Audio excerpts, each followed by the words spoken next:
ఫలించడం అంటే ఏంటి అని అంటే, ఒక చెట్టును తీసుకెళ్ళి ఒక మొక్కను, మనకి ఇష్టమైన మొక్కను ఏదైనా సపోటా కావచ్చు, నారింజ కావచ్చు, ఇంకా లేకుంటే పప్పాస్ మొక్క తీసుకొచ్చి అక్కడ పెట్టి ఏం చేస్తామంటే దాన్ని ఫలించాలి అని అంటే అది ఏం చేయాలి అని అంటే ఎండకి ఎండాలి, వానకి తడవాలి, మంచుకు తడవాలి, పురుగులు పడ్డా, వర్షం వచ్చినా, ఏ వీగురు గాలులు తోలినా అది బహుగా ఆ మొక్కని లోపల వేరు తల్లి నిలబడే స్టామర్ ఉంటుంది. అది ఫలించాలి అంటారు. అమ్మాయి హల్లెలూయా. ఫలించటం అనేది ఇక్కడ చాలా ప్రాముఖ్యమైన విషయం.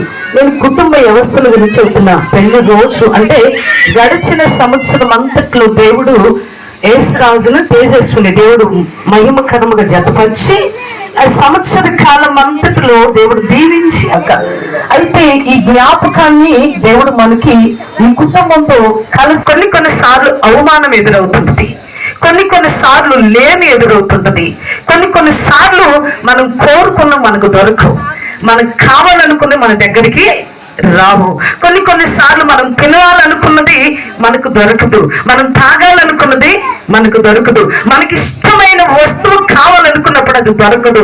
అప్పుడు కూడా నిలబడి విశ్వాసంతో కుటుంబాన్ని వేలగలిగిన వాడే మంచిగా ఫలించగలుగుతాడు. గట్టిగా చెప్పట్లు బట్టి భార్య భర్తలంటే లేమిలోకి రాసిన మొదటి పత్రిక 5వ అధ్యాయము 14వ వచనం ఒక్క మాటని జ్ఞాపకం చేసి నేను ముగిస్తా. తిమోతికి రాసిన మొదటి పత్రిక 5వ అధ్యాయము 14వ వచనం దేవునికి మాటని జ్ఞాపకం చేసుకుందాం. నిందించుటకు విరోధికి అవకాశం ఇవ్వకుండా వలనని కోరుచున్నాను అంటున్నాడు. అలాగే చోటు ఇవ్వకూడదు. ఎవరికి ఇవ్వకూడదు? మూడో వ్యక్తికి చోటు ఇవ్వకూడదు. మూడో వ్యక్తికి ఎప్పుడైతే చోటు ఇస్తామో ఆ కుటుంబంలో సంతోషము ఉండదు, సమాధానము ఉండదు, ఐక్యత ఉండదు. ఎందుకన్నా తెలుసా? ఎప్పుడైతే మూడో వ్యక్తికి నువ్వు చోటిస్తావో వెంటనే భర్తలో వచ్చేసి ఒక మనిషి ఏంటో తెలుసా, నన్ను నువ్వు బయట వ్యక్తులకి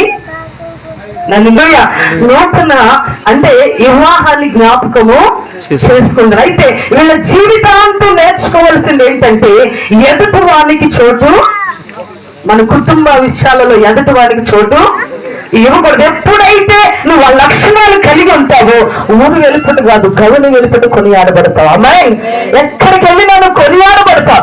ఈ లక్షణాలు కావాలంటే ఎందు భయభక్తులు కలిగిన వారమై భార్య భర్తలు ఒకరినొకరు గనపరుచుకుంటూ, ఉన్నా లేకపోయినా ఉన్న దాంట్లోనే సరిపెట్టుకుంటూ, నేనెంత నువ్వంత అనేది లేకుండా లగ్జరీ లైఫ్కి వెళ్ళకుండా, హల్లెలూయా, స్టేటస్ చూడకుండా, హల్లెలూయా, ప్రెస్టేజ్కి వెళ్ళకుండా తగ్గింపు కలిగి ఉన్న దాంట్లో సంతృప్తి కలిగి జీవించినప్పుడు ఆ కుటుంబం ఎలా ఉంటుందంటే